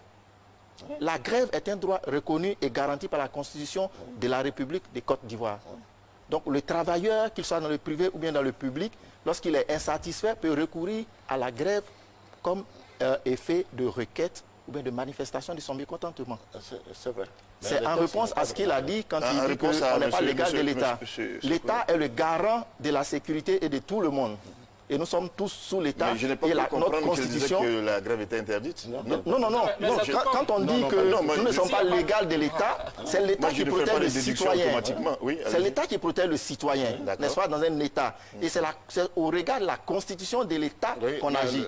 Et cette Constitution fixe les normes d'entrée en grève. Elle autorise également la grève que la COSEFSI a faite, peut-être, je dis bien peut-être, je pèse bien mon mot, peut-être que c'est la démarche qui n'a pas été bonne, mais la grève en elle-même n'est pas illégale. Elle est un principe reconnu par la Constitution ivoirienne. Oui, allez-y. Voilà. Et vous voyez un peu, excusez-moi un peu, mais c'est cette façon de voir les choses qui trop souvent amène ce même ministère de l'Éducation nationale à arriver aux extrêmes que nous connaissons aujourd'hui. Parce que quand on fait 3 jours de grève et qu'on vous prend tout le salaire, et que même le 2e mois encore, nous avons toujours les salaires suspendus. Aujourd'hui, je vous parle, il y a 300 familles d'enseignants qui sont sans ressources pour avoir fait 3 jours de grève. Je comprends aisément. Maintenant, pourquoi est-ce que c'est ainsi? Quand on parle d'égal de l'État, mais non. Nous sommes des syndicats. Et en tant que syndicats, nous sommes porteurs d'aspiration. Nous sommes porteurs de revendications. Et à ce titre-là, il y a toute une procédure que nous suivons. Oui. La procédure que nous avons suivie, elle est légale. Voici pourquoi est-ce que le docteur tout à l'heure a indiqué. D'abord, non seulement, il y a l'article 17, en tout cas la Constitution ivoirienne, il y a la Convention 87-98, en tout cas vraiment de l'OIT. Mais je rappelle à tous les utiles, ici encore je veux le rappeler, que la Côte d'Ivoire est membre du conseil d'administration de l'OIT, mais c'est encore cette même Côte d'Ivoire qui viole à souhait les différentes conventions, en tout cas vraiment de l'OIT. Sinon, comment comprendre que parce que des gens font grève, on envoie des gens chez nous pour nous tabasser? Comment? Parce que les gens font grève, on gèle nos avoirs, on gèle les comptes chèques, on gèle en tout cas vraiment les comptes d'épargne. Vous faites une grève de 3 jours, on suspend votre salaire sur 2 mois. Mais ça, comment on peut appeler cela? Vous n'ajoutez pas non plus que quand vous faites grève, vous cassez. Vous n'ajoutez pas non plus que quand vous faites grève, vous empêchez ceux qui veulent aller à l'école. Monsieur Lancidé. Non, nous faisons un constat, c'est à vous de dire ce qui est. Oui. Parce que nous allons sur le terrain, nous voyons aussi ce qui se passe. Des enseignants qui empêchent d'autres d'aller au cours, des élèves qu'on fait sortir pour empêcher d'autres élèves d'aller au cours. Ce sont des réalités, il faut tout dire à la fois. Monsieur Lancidé, je veux dire en tout cas sur votre plateau et à l'attention en tout cas vraiment de tous les Ivoiriens que la COSEFSI ne se reconnaît ni de près ni de loin dans de telles actions. La preuve, la dernière grève que nous avons en tout cas vraiment pour l'arrêt de travail, nulle part on a signalé quoi que ce soit. Il faut faire attention. Il y a des gens qui sont toujours tapis dans leur volonté en tout cas de diabolisation, organisent un certain nombre de choses qu'on veut nous mettre forcément en tout cas vraiment à dos. Quand nous lançons un mouvement de grève, la grève, on la lance, c'est libre. Si vous voulez, vous estimez que les revendications qui sont portées vous intéressent, vous suivez. Si vous estimez que ça ne vous intéresse pas, vous ne suivez pas. La COSEFSI n'a jamais obligé personne, aucun enseignant de Côte d'Ivoire, à suivre, en tout cas vraiment de manière forcée. En tout cas, vraiment, ce n'est vraiment pas ce que nous disons, mais nous avons juste fait certains constats sur le terrain. Par exemple, lorsque 3 jours sans travailler, c'est 3 jours non payés. Oui, je suis d'accord avec vous. 3 jours non travaillés, c'est 3 jours non payés. Je suis d'accord. Donc, normalement, on devait en tout cas vraiment nous faire en tout cas vraiment l'extraction en tout cas de 3 jours où on n'a pas travaillé et puis nous payer les 27 jours. Voilà. C'est ça que la loi dit. Mais, non seulement on fait 3 jours sans travailler, on nous prend tout le salaire du mois de janvier. En février encore, on nous prend encore le salaire. Ça s'appelle comment? Ça s'appelle un abus. Tout ce temps, vous avez repris le travail? Le travail, mais depuis, je rappelle à toutes fins utiles. D'abord, c'était 3 jours de grève d'avertissement non renouvelable. C'était juste une grève d'avertissement pour inviter les autorités, particulièrement le Premier ministre, qu'il y ait un engagement qui a été pris. Nous demandons simplement à ce que ce qui a été pris comme engagement soit regardé à nouveau. Mais fort malheureusement, on fait 3 jours de grève. Madame le ministre de l'Éducation nationale décide de nous priver en tout cas vraiment de salaire en janvier, de nous priver de salaire en tout cas vraiment en février, et nous nous demandons bien encore qu'est-ce qui va se passer en mars. Là, il s'agit donc là, c'est un abus d'autorité. C'est un abus d'autorité. S'il vous plaît. Non, vous dites des... Parce que pour 3 jours de grève, on ne peut pas vous priver de salaire 2 mois. S'il vous plaît, voilà. Le CINESI, vos membres ne sont pas concernés, non? Non, nos membres ne sont pas concernés, bien que quelques-uns soient sur la liste des camarades qui aujourd'hui sont privés de salaire. Mais je voudrais vraiment revenir sur l'article 17. Nous sommes sur un point. Nous allons continuer sur ce point. Oui, mais non, donc je reviens sur le... Je n'ai pas fini. Effectivement, la loi le dit, la loi numéro 92-571, portant modalité de grève en Côte d'Ivoire, en son article 8 exactement, dit que, après avoir cessé le travail pendant 3 à 4 jours, on te fait une retenue proportionnelle par rapport au nombre de jours. Un 30e du salaire. Ok, mais on te fait une retenue proportionnellement par rapport au nombre de jours que tu n'as pas travaillé. Et les camarades estiment qu'ils ont fait 3 jours. Aujourd'hui, on constate 2 mois sans salaire. Bon, peut-être que c'est l'administration qui va dire pourquoi avons-nous tous les éléments, tous les leviers. Ça, je ne saurais le dire, mais c'est à eux de justifier pourquoi ils sont allés jusqu'à le priver 2 mois d'arrêt de travail. Laissez M. Koné répondre. Je voulais faire une précision. Il a dit qu'il y a un document ici qui certainement définit l'illégalité de la grève. Et c'est peut-être cela qui a suscité l'épulation de votre salaire. Non, vous dites peut-être on a la chance d'avoir un représentant du ministère de l'Éducation nationale sur le plateau. Et je voudrais que notre frère Bertoni retire des mots qui me paraissent violents. Le ministre de l'Éducation nationale a fait un abus. C'est un abus. Ce n'est pas le ministre, je ne saurais le je regrette, mais est-ce que c'est le ministre de l'Éducation l'Éducation nationale qui s'occupe du traitement des salaires? Mais c'est elle qui donne les instructions pour que ça se fasse. S'il vous plaît, vous laissez terminer. Alors, allez-y. Et donc, ce que je veux dire, c'est que quand on n'a pas connaissance d'un dossier en profondeur, ce n'est pas la peine de s'aventurer. Ce que je sais, c'est que la fonction publique avait écrit un courrier pour dénoncer l'illégalité de cette grève. Maintenant, je ne voudrais pas, et ça m'étonnerait, qu'on fasse l'injure quand même à un État, comme l'État de Côte d'Ivoire, de se dire, depuis 60 jusqu'à ce jour, qu'on se lance à suspendre les salaires sans s'adosser quand même à un arsenal administratif et juridique. Ça, je ne veux pas le croire.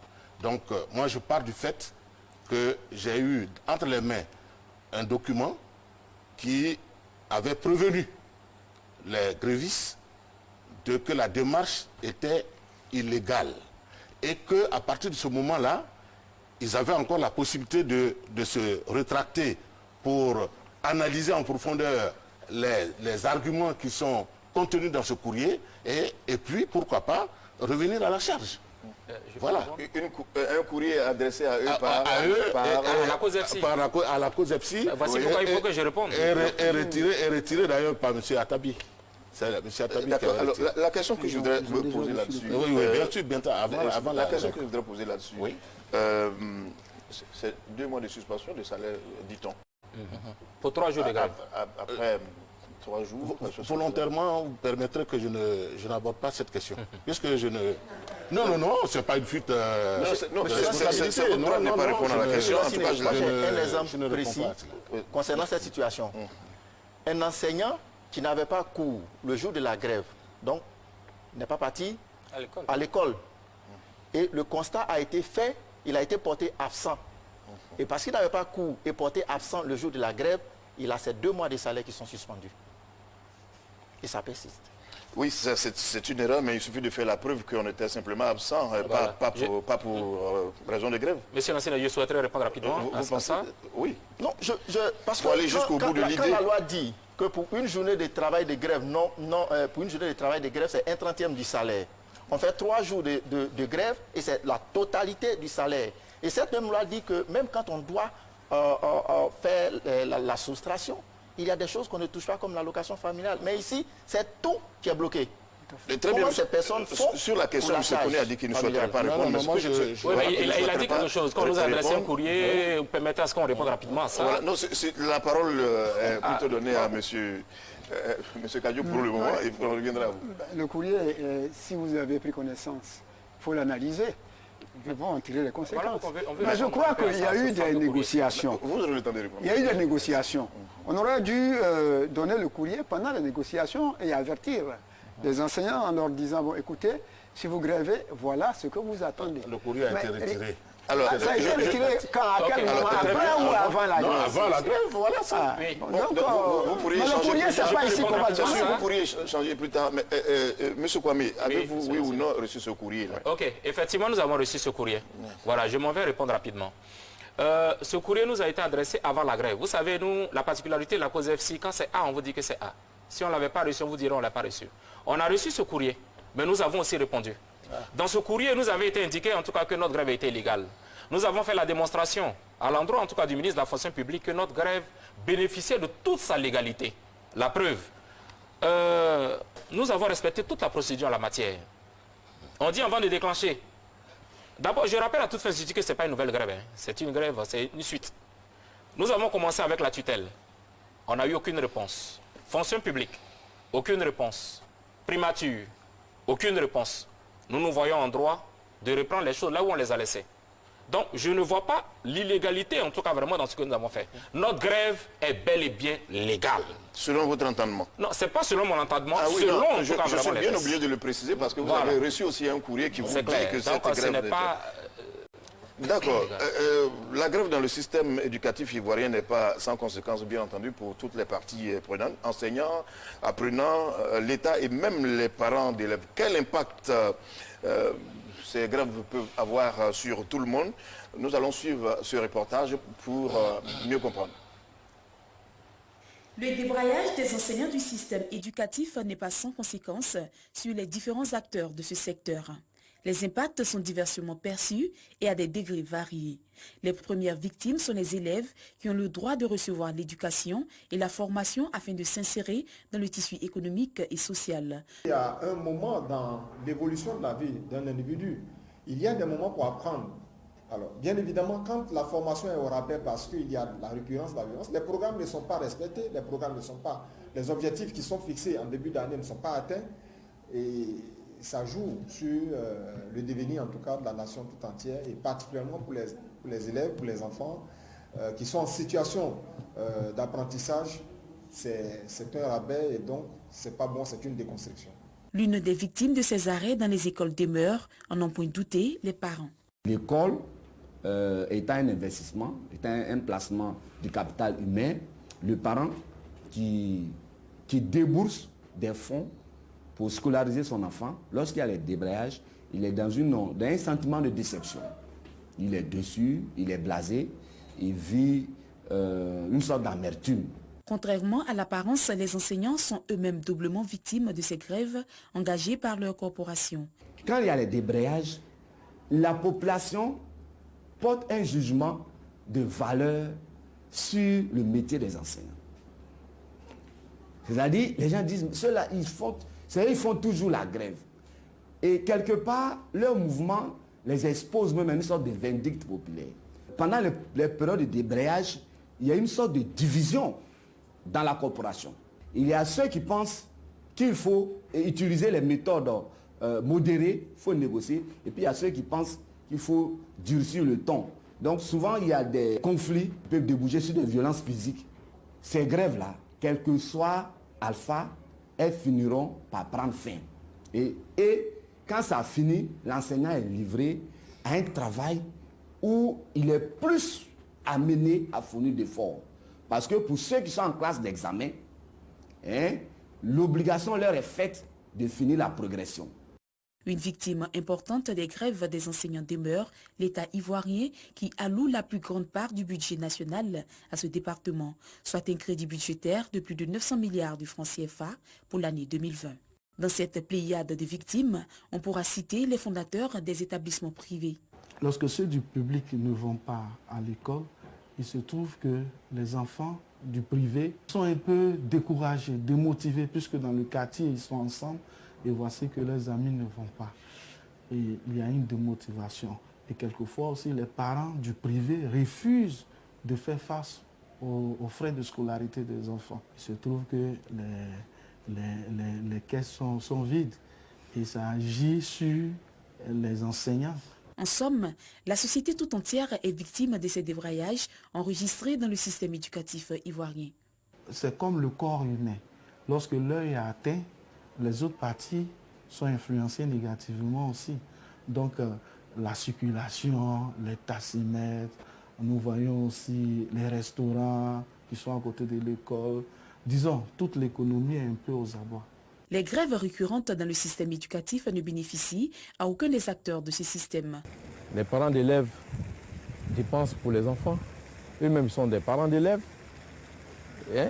S'ils se mettent à gréver, la grève, c'est un droit. C'est un droit. Mais quand tu grèves, quand tu fais des ponctions, il faut l'accepter. Parce que tu ne travailles pas. Mais tu ne veux pas revendiquer un salaire. D'autres acteurs, tapis dans l'ombre, seraient-ils en train de tirer les ficelles à leur profit? Alors, après ce reportage de Sarah Kone de Astou Touré, je voudrais commencer par vous, par le docteur Yao Okwaku. L'impact de la grève aujourd'hui sur notre société, vous qui êtes sociologue, quand vous regardez aujourd'hui la société, qu'est-ce que vous concluez? Parce qu'on n'a pas l'air d'aller dans le bon sens. Merci bien. Je ne vais pas aller là où les gens m'attendent, vous serez surpris. Lorsque les enfants ne vont pas à l'école, dans la famille, celui qui a laissé son enfant à la maison et qui est parti au travail est anxieux. Quand l'enfant est à l'école, vous êtes rassuré qu'il sera libéré qu'à 2 heures bien précises. Et donc, vous êtes rassuré au travail.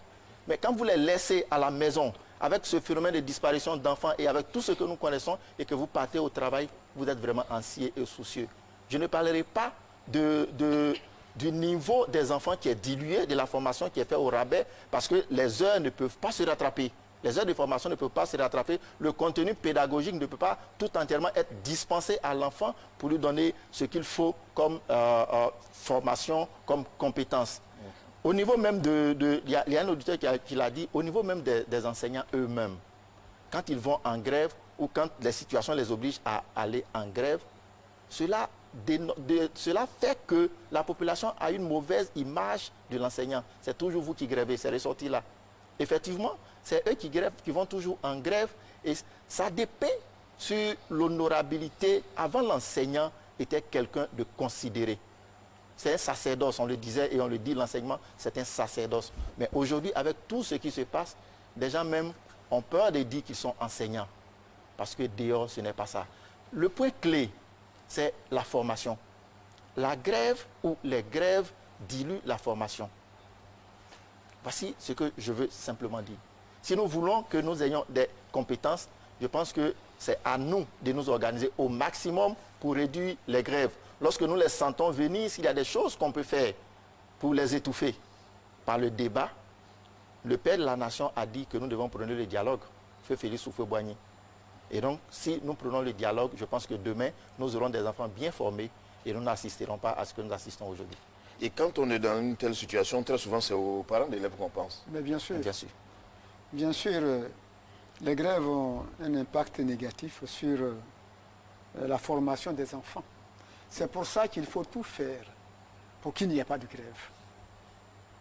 Pour qu'il n'y ait pas de grève, il faut régler, je le répète et je le répéterai toujours, il faut régler le problème. Parce que l'enseignement est programmé.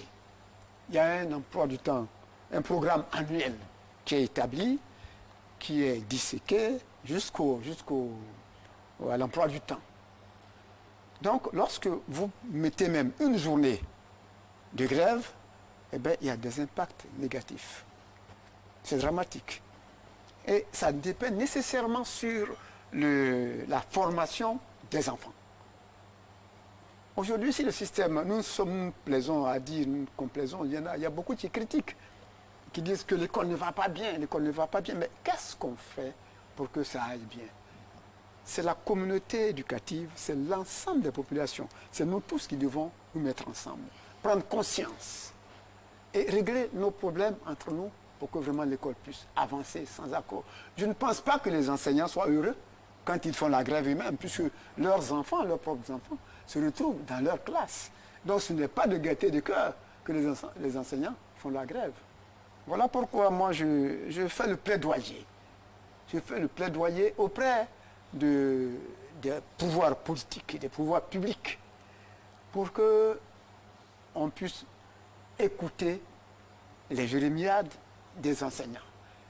Il faut prévenir, il faut anticiper sur ce qui peut advenir pour qu'ensemble on puisse vraiment éviter les grèves parce que ce n'est pas correct, ce n'est pas normal et ça contribue à l'anéantissement, à l'affaissement de notre système éducatif. Et c'est très perturbateur, M. Koné. Oui, c'est perturbateur et je crois qu'on ne met pas suffisamment l'accent sur l'intelligence relationnelle et l'intelligence émotionnelle au niveau de l'espace scolaire. Relationnel, pourquoi? L'enfant est pris dans un faisceau, je regarde le docteur, dans un faisceau de relations, famille, la rue, l'enseignant, etc. Et donc, quand il y a la grève, et quand il y a perturbation, naturellement, les partenaires eux-mêmes, entre eux-mêmes, il y a une détérioration au niveau des relations et il y a détérioration aussi au niveau des partenaires vis-à-vis de l'école. Et donc, les conséquences sont multiples. C'est pour cela que je voudrais saluer l'expression du dialogue, parce que justement, nous ne pouvons rien faire si nous ne revenons pas à un dialogue franc, à une concertation, et que l'on se dise qu'il y a les textes de loi, il y a des règlements qu'on doit respecter, et que vis-à-vis, n'est-ce pas, de l'employeur, nous avons à entretenir aussi une atmosphère de convivialité et de respect aussi. Je crois que c'est fort de cela qu'il a utilisé un mot, le plaidoyer. Le plaidoyer. Le plaidoyer. J'ai fait le tour des sièges de certains syndicats et formations syndicales ici, il y a 2 semaines. Et partout, on me dit, ben, CCN, ce n'est pas une revendication, c'est un plaidoyer qu'on veut faire. Voici la situation dans laquelle se trouvent nos camarades. Eh bien, il faut pouvoir faire quelque chose. Bon, moi, j'étais lancé sur cela pour essayer de voir comment on peut présenter un plaidoyer. Mais si on est braqué dans c'est ça, je suis dans la vérité, on risque de ne pas avancer. Et donc, c'est ce que je voulais dire. Monsieur Ekoun? Oui, monsieur. Bon, c'est vrai, je suis syndicaliste, mais je ne vais pas ici nier les effets néfastes de la grève. Sur d'abord nous-mêmes les enseignants, le docteur l'a dit. Les grèves même ternissent l'image, les grèves à répétition, la population en a marre. Et puis les grèves, il faut le dire, dans notre milieu, quand on arrête un travail, il faut dire que c'est juste un report du travail. On va venir recommencer là où nous l'avons laissé. Souvent, les effets collatéraux, on le constate aujourd'hui, sont difficilement gérables. Et donc, la grève, pour nous, en tout cas le CDC, c'est le dernier recours. Nous ne commençons pas une action de revendication par la grève. Nous privilégions le dialogue. Parce que nous savons que quand nous engageons la grève, c'est comme si nous avons déclenché une guerre, un griffe au pouvoir, à l'État qui est en face. Et donc, sa réaction est imprévisible. Nous appelons tout le temps nos camarades à rester dignes face à la riposte. Mais aujourd'hui, il faut dire que le CNESI, qui est membre de l'International de l'éducation, et qui a fait de la tête de l'ODD 4, l'un de ses chevaux de bataille, ne privilégie pas justement cette méthode de revendication. Nous l'utilisons en dernier recours, comme je l'ai dit, et en tout cas, il va falloir privilégier le dialogue, et quand on se met dans un dialogue franc, on avance. Et souvent, on gagne beaucoup. Nous, en tout cas pour le CNESI, je voudrais demander donc que les uns et les autres puissent s'inscrire dans ce dialogue et prier, monsieur le représentant du gouvernement ici, de bien vouloir vraiment regarder avec un bon œil ce qui se passe. 2 mois de suspension des salaires, c'est vraiment triste. Je ne représente pas. D'accord. Alors, je ne représente pas. Très bien. Vous aurez le temps de faire des précisions certainement. Kwame Bertoni. Bon, les conséquences sont connues. Hein. Bon, ça, le camarade l'a dit. Hein. Il faut avoir l'honnêteté, en tout cas vraiment morale, de reconnaître qu'une grève a forcément des conséquences, en tout cas assez désastreuses.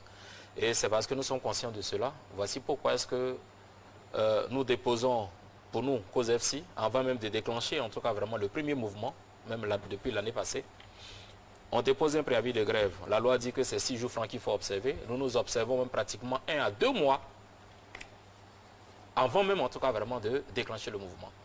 Pourquoi? Parce que nous connaissons véritablement les conséquences. Et c'est pour cette raison qu'on procède ainsi.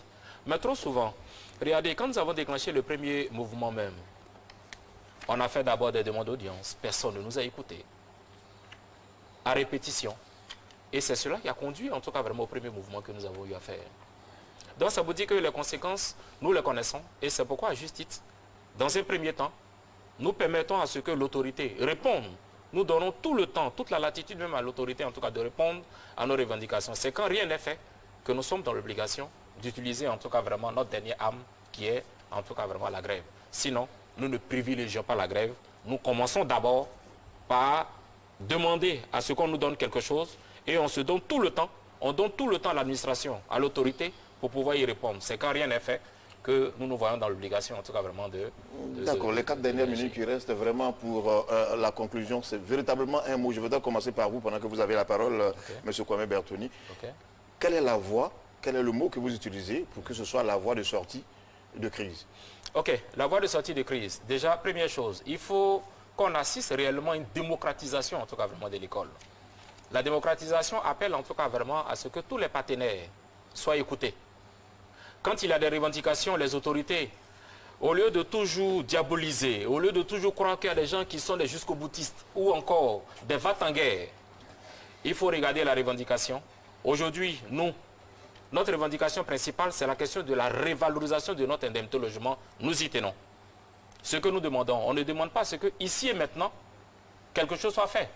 Mais on demande à ce que l'autorité s'asseye et que l'autorité nous dise, vous avez demandé par exemple 25 francs. Séance tenante, on ne pourra pas peut-être vous le donner. Mais voici un papier que nous mettons là, un protocole, et qu'à partir de telle année, nous allons en tout cas peut-être réagir. Mais au moins, c'est contenu dans un papier, on sait que quelque chose sera fait à tel moment. Mais lorsque, en lieu et place en tout cas vraiment de cela, on nous propose autre chose, à l'évidence, on ne peut en tout cas vraiment que constater en tout cas vraiment des grèves à répétition. Ce que nous souhaiterons en tout cas vraiment pour terminer, nous demandons à Madame le ministre de l'Éducation nationale, au ministre de la fonction publique, pour 3 jours de grève, on ne peut pas nous prendre 2 mois de salaire. Nous demandons à ce que les salaires soient rétablis. Nous demandons à ce que la question principale de la cause FC, qui est la révalorisation de notre indemnité de logement, soit regardée de plus près. Et pour terminer, salut aussi en tout cas vraiment tous les enseignants de Côte d'Ivoire. Voilà. Très bien. Merci. Donc, docteur Yao Kwaku. Oui. Nous n'avons qu'un seul mot, le dialogue.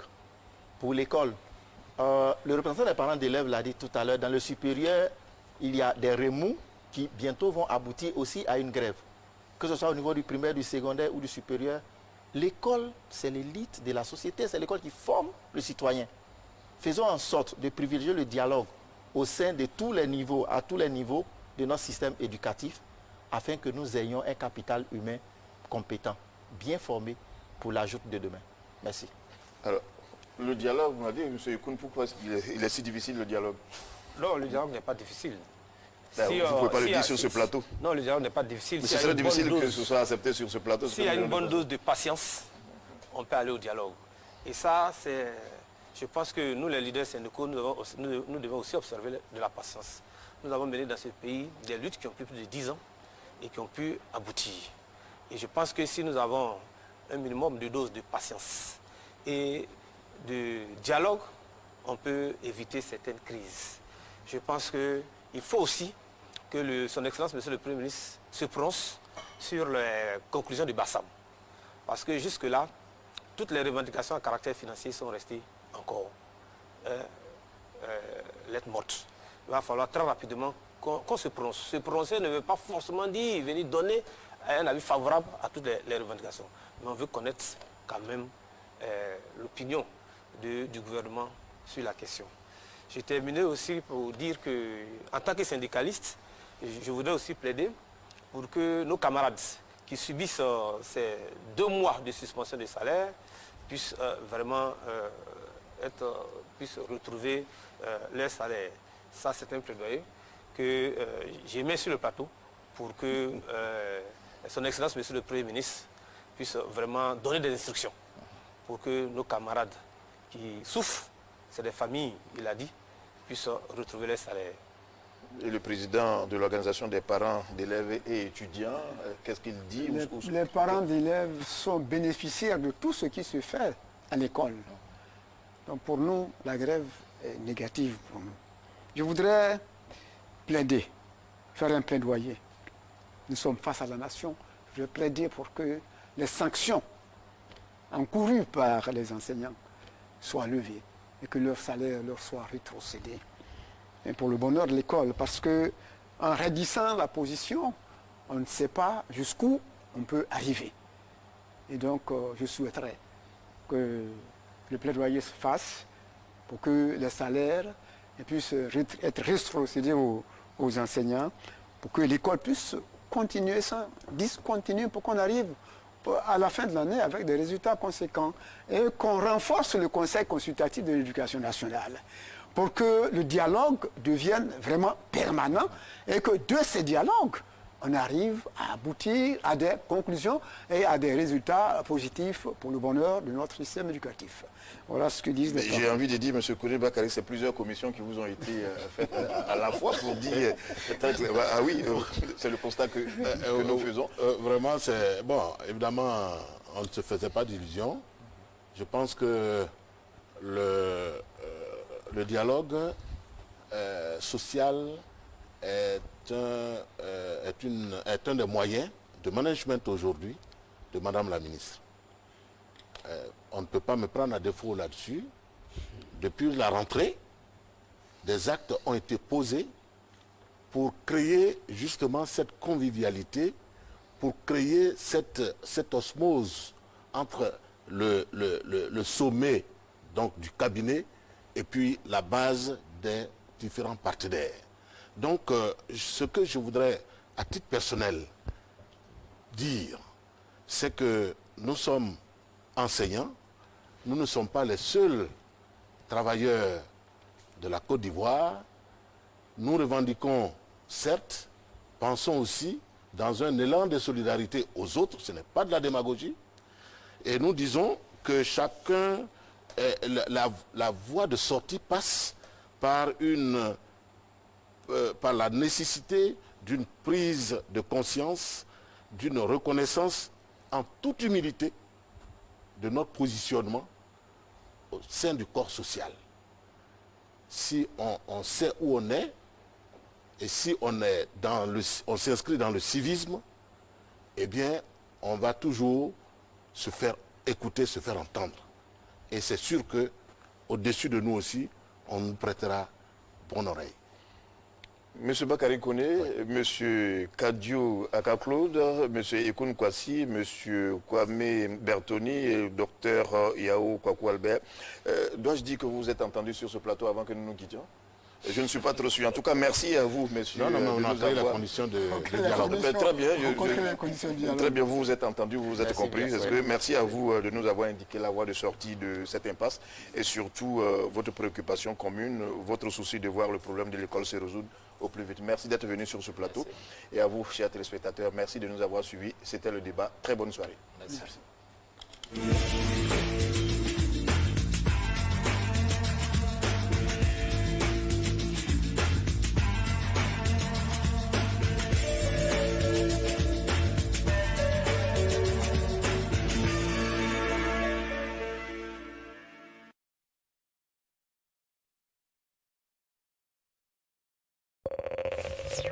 You